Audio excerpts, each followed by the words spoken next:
Oke, saya mau ke Pak Haryanto. Pak Haryanto, itu ada dugaan ada praktik backing terhadap tambang-tambang ilegal, tidak hanya di Solok Selatan tapi juga di Sumatera Barat. Dari polisi, bagaimana untuk bisa membuka kasus itu agar kasus yang terjadi terhadap almarhum Ulil itu menjadi yang terakhir dan bisa membuka ke kasus yang lebih besar?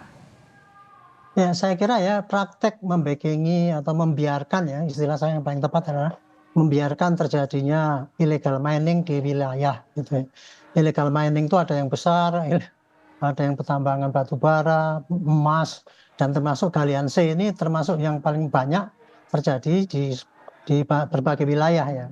Dan itu galian C itu biasanya itu bisa marak karena tidak jelas sekali itu antara dilarang dan kemudian memberikan kebebasan kepada rakyat yang mencari makan dan sebagainya. Nah sekarang ini kalau kejadian ini ya, ini kan kasusnya kan diawali dari adanya perintah presiden untuk menindak semua illegal mining ya. Dan kemudian ternyata Kapolda juga memberikan perintah kepada jajarannya dan itu dilaksanakan kepada Kapolres dan Kapolres pada Ulil ini. Yang saya herankan adalah di sini ada kalau membackingi ataupun membiarkan itu tuh hampir banyak ya kejadian itu di semua wilayah itu selama itu tidak ditekankan untuk tidak diberantas biasanya itu terbiarkan. Tapi sekarang ini kan ada perintah untuk disikat habis gitu ya.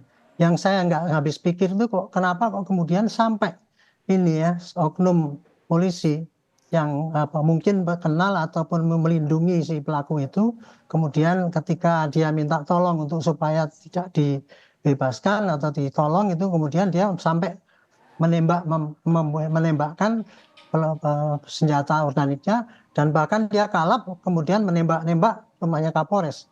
Itu kan yang memerintahkan untuk itu. Nah, ini saya nggak habis pikir itu. Segitu kalapnya orang itu dan segitu rusaknya moralnya itu ya. sebagai penegak hukum kok kalau membackingi aja itu kan udah salah ya. Kemudian kalau kita ditindak bukannya dia tuh berhenti dan malu minta maaf, tapi kok dia malah menunjukkan kebrutalannya itu. Nah, Pak Ini Haryanto, suatu pelajaran bagi polisi ya. Nah, Pak Haryanto, tapi bisa melihat polisi menembak polisi ini kan artinya juga bisa jadi kekhawatiran bagaimana dengan nasib warga di sekitarnya. Kalau melihat dari apa yang dilakukan oleh pelaku, menurut Anda ini dilakukan sendiri oleh pelaku atau kemungkinan dia juga punya rekan-rekan lainnya? Kalau saya melihat levelnya kota sana Solo dan kemudian ini Kabakop itu, saya nggak ngerti itu, nggak akan mungkin lah dia suatu jaringan yang lebih besar itu ya. Seorang Kabakop di Solo itu sudah merupakan suatu pejabat yang lumayan di situ. Itu jadi dia tidak memerlukan jaringan kalau untuk dia mau melindungi illegal mining galian C itu. Jadi saya pikir ini hanya oknum saja yang berbuat gitu ya. Dan sekarang bukannya saya pikir tidak perlu itu ditakuti bahwa itu illegal mining segitu dahsyatnya mempengaruhi. Ini hanya satu oknum ya. Oknum yang menurut saya oknum yang sudah tidak punya kendali untuk moral untuk menegakkan hukum yang baik. Oke, Ini oknum ini tinggal 1 tahun dinas loh ya. Usia tinggal 1 tahun dinas. Jadi logikanya kan dia kan tidak akan mungkin lah sombong sekali gitu ya mempunyai kewenangan, mempunyai kekuatan untuk melakukan tindakan yang salah itu.